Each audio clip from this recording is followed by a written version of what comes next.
I mean, it's a kind of one-of-a-kind book. I often say good books are books that give you the sense that they could only have been written by that one person who's written it, and in this instance, that's really the case.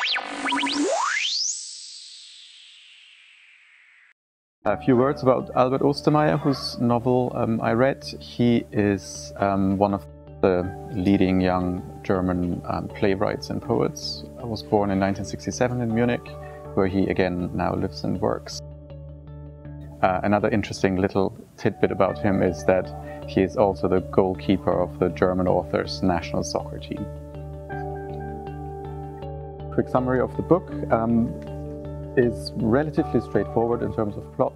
The main character and narrator, first-person narrator, is a young man called Sebastian, who, as the novel opens in the early 90s, is studying law at university, somewhat reluctantly because he would really prefer to be a full-time writer, which his parents think is ridiculous because you should be a writer as a hobby, but certainly not as a job.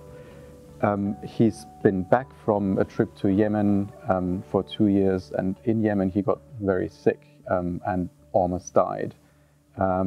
Made eventually a full recovery, but without doctors ever finding out what was wrong with him.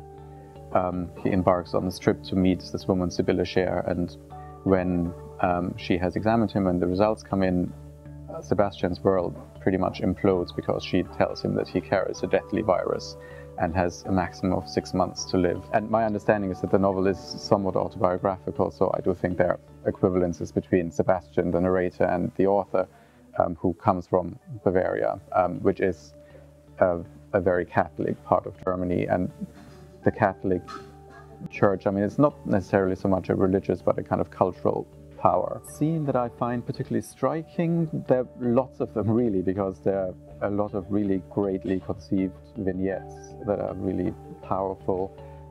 I might just as well talk about the first one that you encounter early on in the novel, the opening of the first chapter after a short prologue.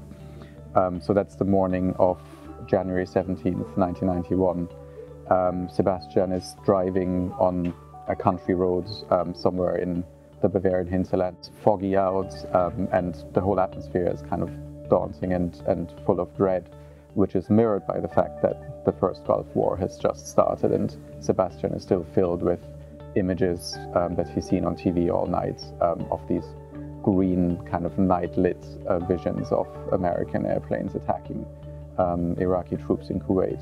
And so it's the first of many examples of how Ostermaier really cleverly kind of conjoins Sebastian's private story with the bigger kind of public global drama that is playing out. Here are some of the intensity that you get in this novel.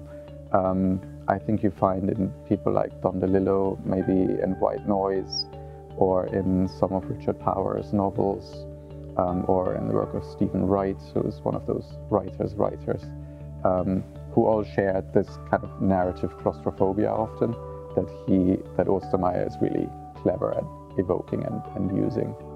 Ostermeier's language and his writing are really what makes the novel so special. I mean, given that he is a playwright, his dialogue is very strong and interesting, and given that he's a poet as well, there's obviously a real expressiveness in his language.